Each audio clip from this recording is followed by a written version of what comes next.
सावन का आखिरी सोमवार हो, शायद यही लास्ट वाला है। सावन का आखिरी सोमवार, देवादिदेव महादेव प्रसन्न हो। प्रथम सोमवारी निकल गई, द्वितीय सोमवारी निकल गई, तृतीय निकल गई, चतुर्थ श्रावण का चौथा सोमवार होता है तो शिव पंचायत का पूरा पुण्य एक शंकर पर जल चढ़ाने से पूरा फल प्राप्त हो जाता है। शिव पंचायत सोमवार का दिन, सावन के महीने का सोमवार इतना प्रसिद्ध क्यों है? श्रावण के महीने के सोमवार का इतना महत्व क्यों होता है? उसका एक कारण है, सावन के सोमवार का इतना महत्व क्यों है? सारे सोमवार होते हैं, सारे श्रावण सोमवार का दिन होता है, सारे सोमवार मान्य होते हैं, पर सावन के सोमवार की इतनी महत्वता क्यों है? इसलिए किस लिए सावन के सोमवार की महत्वता इसलिए है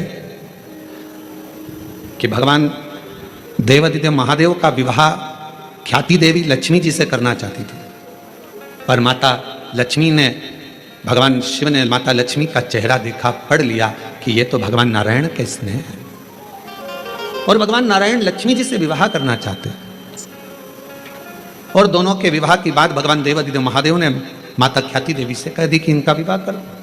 अब माता लक्ष्मी जी ने बड़ा निवेदन करा, आपने हमारा विवाह भगवान नारायण के साथ में कर दिया, हमारे मन की बात को रख लिया, बड़ी कृपा करी भोले बाबा, मेरा मन है मैं आपके चरणों की सेवा करूं, मुझे कोई सेवा आपकी बताओ।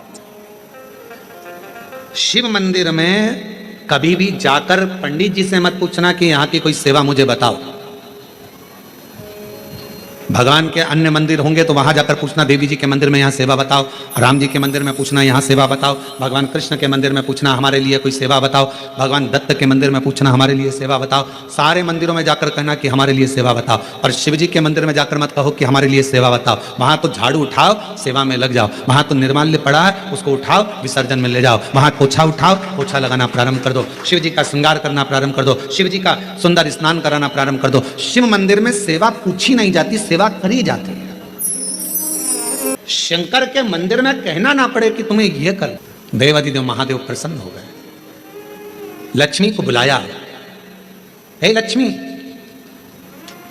पूरी दुनिया में केवल महासंबोधन मेरे नाम के आगे लगा है, लोग मुझे देवादिदेव महादेव कहते हैं। सारी पुराणों को केवल पुराण कहा जाएगा, पर शंकर की पुराण को भी महासंबोधन से संबोधित किया जाएगा, शिव महापुराण। लक्ष्मी, मुझसे जो जुड़ा हुआ है मेरे नाम के आगे महासंबोधन लगा हुआ है, लोग मुझे महादेव कहते हैं। और लक्ष्मी, तूने पूरे श्रावण के महीने में मेरी सेवा करी है, और आज सोमवारी के दिन तूने मेरी अविरल भक्ति को धारण करा है, बिना पूछे सेवा में, बिना दिखावे के तल्लीनता से सेवा करी है। मैं अपना महासंबोधन दुनिया में किसी को नहीं देता, आज तुझे दे रहा हूं। और लक्ष्मी केवल लक्ष्मी नहीं रही, उस दिन से लक्ष्मी मां लक्ष्मी, लक्ष्मी केवल लक्ष्मी नहीं रही, उस दिन लक्ष्मी महालक्ष्मी के संबोधन से प्रकट हुई। आज महासंबोधन लक्ष्मी जी को अगर किसी ने दिया तो भगवान देवादिदेव महादेव ने दिया। और वह महासंबोधन कब मिला?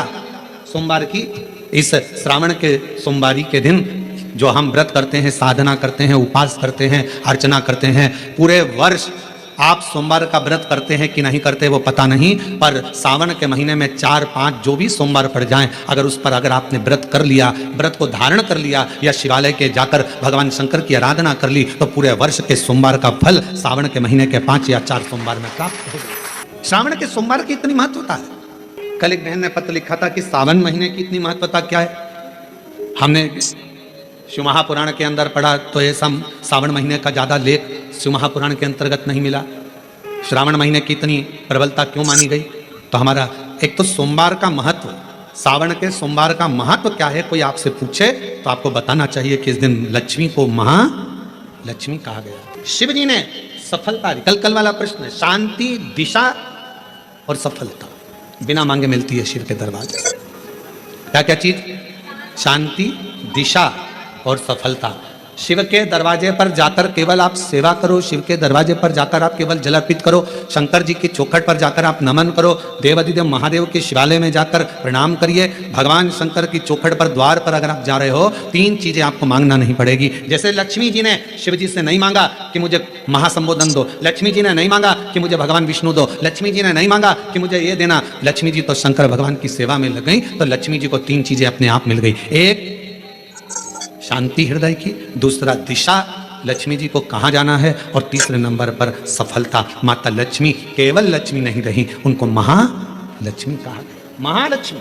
सावन का आखिरी सोमवार हो, जो लोटा जल का लेकर जा रहे हो उसमें थोड़ा सा इत्र, अगर इत्र नहीं हो तो गुलाब की पंखड़ी, पंखड़ी नहीं हो तो कोई फूल की पत्ती, उस जल में बाबा को समर्पित इत्र हो तो ज्यादा अच्छा। आखिरी सोमवार को या सावन महीने का आखिरी दिन आप शिव को जब 2 लोटा जल चढ़ाएं तो उसमें इत्र का भाव रखकर, कामना कर कर, त्र्यंबकेश्वर बाबा का स्मरण कर कर और महामृत्युंजय मंत्र को जपते हुए। कौन सा मंत्र? ये वेद का बड़ा सुंदर मंत्र है, इसको चिल्लाकर नहीं बोला जाता, भीतर महामृत्युंजय मंत्र का स्मरण करते हो। और अगर महामृत्युंजय मंत्र याद नहीं हो तो पंचाक्षर मंत्र नमः शिवाय, पंचाक्षर का स्मरण नहीं रहे तो षडाक्षर ओम नमः शिवाय, षडाक्षर का स्मरण नहीं हो तो श्री शिवाय नमस्तुभ्यम। आपसे निवेदन है, पार उसको अगर सफलता प्राप्ति नहीं हो रही है तो धतूरा ढूंढो। धतूरा कहीं बाजार में नहीं मिलेगा, किसी वृक्ष से धतूरा तोड़ लिया, कुछ मत चढ़ा, तू शंकर जी के मंदिर में जाकर तेरा नाम और गोत्र बोल और शिव जी को धतूरा चढ़ाना चालू कर दे। तो श्रावण के महीने में किसी भी एक सोमवार को अगर व्यापार नहीं चल रहा है, नौकरी नहीं मिल रही है, तो कोई तकलीफ आ रही है, तो कोई कष्ट आ रहा है, कोई रोग बढ़ रहा है, डॉक्टर से ऐसा लग रहा है कि ये बड़ी बीमारी बताने वाला है, शरीर में कोई गांठ पड़ गई है और वो जांच के लिए गई है, तो बिल्कुल श्रावण के महीने में किसी भी एक सोमवार को गंगा जल लेकर जाइए शिव मंदिर में। शंकर जी के मंदिर में थोड़ा सा गंगा जल नंदी को समर्पित कर कर, थोड़ा अशोक सुंदरी को समर्पित कर कर, थोड़ा गणेश और कार्तिकेय को समर्पित कर कर, थोड़ा सा गंगा जल जया विषहरा शामरीबारी दौतली और देव को समर्पित कर कर, थोड़ा सा गंगा जल शिवलिंग को समर्पित कर दो। उस गंगा जल को वापिस झेल कर लेकर आओ। 3 दिन तक लगातार उस गंगा जल को पीना प्रारंभ करो। उसके बाद जांच के लिए आप कहीं पर भी जाइए, बाबा कृपा जरूर करेगा, ये निश्चित था। श्रावण के महीने में 3 जगह पर बेलपत्र, एक अशोक सुंदरी वाली जगह पर जिसकी डंडी का मुख जहां से पानी बहता है वहां रहे, बहुत ध्यान से सुनना। दूसरी बेलपत्र माता पार्वती जी का हस्त कमल जो जलाधारी है वहां, उसका डंडी का मुख अपनी ओर हो। तीसरी बेलपत्र शिवलिंग के ऊपर जिसका डंडी का मुख तुम जहां बैठे हो उससे ठीक विपरीत हो। अगर आप यहां बैठे हो तो डंडी का मुख उधर हो, आप यहां बैठे हो तो डंडी का मुख उधर हो, अपने विपरीत में डंडी का मुख हो। बेलपत्र चढ़ा देने के बाद 2 हाथ में जो तुम्हारे जल का पात्र है उसको बाबा को धीरे धीरे तीनों स्थान पर धार थोड़ी थोड़ी चढ़ाई है और फिर बाबा का आचमन कर कर आई है। कोई महापुराण की कथा कहती है 5 चीजें शंकर भगवान पर चढ़ती है। शिव जी को देने के लिए तुम्हारे पास कुछ भी ना हो, कुछ भी नहीं, ना तुम्हारे पास श्रीफल है, ना लड्डू है, ना पेड़ा है, ना केला है, ना जाम है, ना एप्पल है, कुछ भी तुम्हारे पास में नहीं है, प्रसाद भी तुम्हारे पास में नहीं है, कुछ मत दो शंकर भगवान को, खुद शंकर के मंदिर जाना चालू कर दो। शिव तुमको अपना प्रसाद बनाकर अपने आनंद के साथ सुखी करना प्रारंभ कर। के 5 सोमवार की महिमा क्या होती है तो कहा, अगर भगवान शंकर वर्णन करते हैं ब्रह्मा और भगवान नारायण की साक्षी में, जिसके घर में शिवलिंग होगा, जो शंकर के मंदिर में 1 लोटा जल चढ़ाने के लिए जाएगा, जो शिव महापुराण की कथा को श्रवण करने के लिए जाएगा, उसके घर में दोनों देवियां एक साथ कदम रखकर प्रवेश कर जाएगी। सरस्वती का कदम पड़ेगा, बुद्धि आएगी, विवेक आएगा, और फिर लक्ष्मी का कदम पड़ा तो लक्ष्मी उसके घर में श्रेष्ठता के साथ निवास करेगी।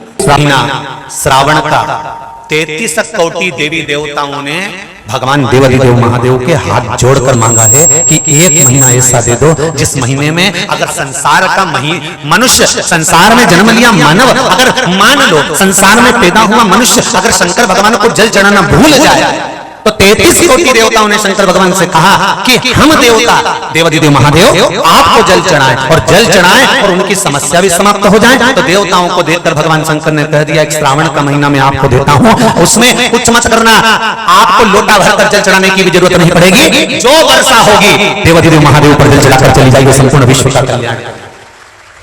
कौन कर रहा है ये? सावन का महीना तुम्हारे लिए और हमारे लिए नहीं आता, सावन का महीना तो देवादिदेव महादेव के लिए आता है कि आप और हम अगर शंकर मंदिर जाना भी भूल गए, शिव के मंदिर तक भी नहीं पहुंच पाए, शंकर की चौखट तक भी नहीं पहुंच पाए, शिव का स्मरण भी नहीं कर पाए, शंकर का स्मरण हम उसका भजन भी नहीं कर पाए, तो ये देवता भी हमारे लिए भजन कर जाते हैं। भगवान को धतूरा कब चढ़ाना चाहिए उसका विशेष ध्यान रखें। जैसे शिवरात्रि है, प्रदोष है, या सोमवार है, या कोई विशेष आपका उत्सव है, तो आप शिव जी को धतूरा चढ़ा सकते। शंकर भगवान को 33 कोटि देवता को अलग अलग स्नान करा सकें, 33 कोटि देवता को अलग अलग रख सकें, 33 कोटि देवता को अलग अलग चावल चढ़ा सकें, 33 कोटि देवता को अलग अलग हम चंदन चढ़ा सकें, यह हमारी सामर्थ्यता नहीं। तो क्या करा, दूध शंकर जी पे चढ़ाया, जब वो बहकर नीचे जा रहा है, जहां से निकलकर दूध उत्तर की ओर जा रहा है, उस स्थान पर जहां दूध जमीन पर गिरा, गिरते से जितनी दूर तक गया वहां 33 कोटि देवता विराजमान होते हैं, उनको उसका भाग प्राप्त हो जाता है। उनका भाग शंकर को बेलपत्र चढ़ाने से किस किस चीज की प्राप्ति होती है? किस किस चीज की प्राप्ति? शिव महापुराण की कथा कहती है, एक बेलपत्र यदि शिव को समर्पित करा जाता है तो रिद्धि तुम्हारे घर में प्रवेश कर जाती है। दूसरा बेलपत्र जब हम समर्पित करते हैं तो सिद्धि तुम्हारे घर में प्रवेश कर जाती है। तीसरा बेलपत्र यदि हम समर्पित करते हैं तो श्री गणेश हमारे घर में प्रवेश कर जाते हैं।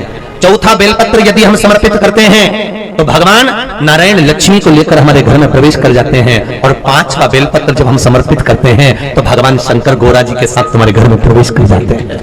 5 बेलपत्र ही जीवन का सुख प्रदान कर देते हैं। सोमवार से सोमवार तक का सावन आया है, ये 72 वर्ष के बाद आया, आपको कल कथा में कहा था। इसके पीछे के भाग में यदि पीला चंदन लगाकर, अग्र भाग में लाल चंदन लगाकर आप जिस समय पर पूजन करेंगे और धतूरा चढ़ाने का समय आए, उस समय पर जब आप समर्पित करेंगे तो ये भाव से समर्पित करें कि हमारे घर में जो क्लेश है वो समाप्त करें भोलेनाथ, और श्री शिवाय नमस्तुभ्यम बोलकर वो धतूरा भगवान देवादिदेव महादेव को समर्पित करिए। उसका फल फिर हमें बताना कि उसका फायदा मिला कि नहीं मिला।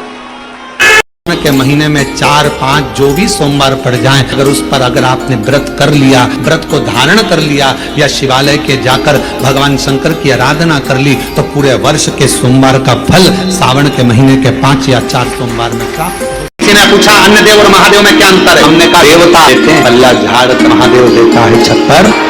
फिर किसी ने पूछा अन्य देव के भक्त और महादेव के भक्त में क्या अंतर है? हमने कहा एक अंतर है, अन्य देव का जो भक्त होता है वो हो सकता है कि मार्ग से भटक जाए, और महादेव का जो भक्त होता है वो विश्वास पर जीता है, शिव के भरोसे पर जीता है, तो भटकता नहीं है। 108 अक्षत के दाने हाथ में हो और आपकी कामना कर कर जिस कार्य के लिए आपने बाबा को आज स्पर्श किया है, हाथ में लेकर जहां आपने चंदन लगाया है उसी जगह पर हथेली से बाबा को चंदन वाले स्थान पर उस 108 चावल के दाने को रख देना चाहिए, छोड़ देना चाहिए, या लगा देना चाहिए। विशेष अर्घ का महत्व किसी कर्मकांडी ब्राह्मण से अवश्य पूछना कि उसका फल क्या। मंदिर में अगर कोई दिया रखा हुआ है और आप घर से इतनी बड़ी डब्बी ले गए, उसमें घी थी, बत्ती थी, माचिस थी, माचिस बत्ती और घी डब्बी में तुम लेकर चली गई, दिया लेकर नहीं गई, तुमने दूसरे के रखे हुए दिए में अपनी बत्ती लगाकर आ गई हो, तो तुम हजारों बार बत्ती लगाना, जिसका दिया था उसी के खाते में वो दीप दान जाएगा, तुम्हारे खाते। बाबा से शंभु कोई रोक के बताए, कोई टोक के बताए, अभी पालानी पड़ा है भोले। मेरे 3 नेत्र एक शिवालय में समाये हैं, मेरे 3 नेत्र जब मंदिर के अंदर प्रवेश करता है, दहली चढ़ता है, उस समय पर हैं, आप कह रहे हो मेरे 3 नेत्र हैं, आप 3 नेत्र से तीनों नेत्र तुम्हारे बंद रहते हैं, तो फिर ये संसार के लोगों को तकलीफ आती है, कष्ट आता है, बेचारा जल चढ़ाने आता है, पूजन करता है, अभिषेक करता है, अनुष्ठान करता है, पूजन करता है, तो इनके मन की दशा को आप कैसे देखेंगे? शंकर भगवान कहते हैं मेरे 3 नेत्र केवल मेरे चेहरे पर नहीं है, मेरे 3 नेत्र एक बेलपत्री में भी समाये हैं, मेरे 3 नेत्र एक त्रिशूल में भी समाये हैं, मेरे 3 नेत्र जलाधारी में भी समाये हैं, मेरे 3 नेत्र एक शिवालय में समाये हैं, मेरे 3 नेत्र जब मंदिर के अंदर प्रवेश करता है, दहली चढ़ता है, उस समय पर मेरा दूत मणिभद्र उन 3 नेत्रों से देख लेता है। मैं अकेला अगर नेत्र बंद कर बैठ भी जाता हूं तो जब वो बेलपत्री का स्पर्श करता है, स्पर्श कर जब मुझे समर्पित करता है, उतनी देर में तो मैं समझ जाता हूं कि ये क्यों आया है, किस लिए आया है, क्या चाहता है। उस स्पर्श से समझा जाता है, स्पर्श से। आज भी हमारे रिसर्च वालों ने रिसर्च किया है, मात्र स्पर्श से समझा जा सकता है कि व्यक्ति का व्यवहार कैसा है। स्पर्श से एक व्यक्ति, एक पुरुष एक कन्या को या स्त्री को या नारी को या किसी एक व्यक्ति को अगर स्पर्श करता है तो उससे मालूम पड़ जाता है कि इसकी लालसा क्या है। स्पर्श मात्र से पहचान हो जाती है ये चाहता क्या है। बस उसी तरह शिव कहते हैं बेलपत्री का मात्र स्पर्श जब डंडी को पकड़कर चढ़ाता है, मैं समझ जाता हूं कि ये कहीं ना कहीं चिंताग्रस्त है। जब बेलपत्री चढ़ाने वाला मध्य भाग को पकड़कर चढ़ाता है, मैं समझ जाता हूं कि इसकी ग्रह दशा के अंतर्गत घर में इसको चिंता बहुत है। जब बेलपत्री 2 पत्तियों का स्पर्श कर चढ़ाता है, मैं समझ जाता हूं संतान के रोग और बीमारी का तकलीफ है। जब बेलपत्री बीज की पत्ती को पकड़कर वो मुझे समर्पित करता है, मैं समझ जाता हूं इसको वैभव और धन की कमी है। जब बेलपत्री थोड़ी सी भी गीली होती है, जब वो चढ़ाता है, मैं समझ जाता हूं कि इसके तन में कोई रोग समाया हुआ है, बेलपत्री में कोई डूट पीछे रह जाता है और ये समर्पित करता है। मैं समझ जाता हूं अदालत का कोई केस चल रहा होता है। बेलपत्री का मात्र एक स्पर्श तक बता देता है कि बेलपत्री चढ़ाने वाला किस भाव से बेलपत्री चढ़ा रहा है और चढ़ाकर महादेव ने उसको कैसे स्वीकार करा। ये तक हमारा स्कंद पुराण, लिंग पुराण और शिव पुराण बता देता है कि बेलपत्री चढ़ाने का तरीका क्या है। दुनिया के लोगों बेलपत्री का स्पर्श मात्र बता रहा है, स्पर्श मात्र।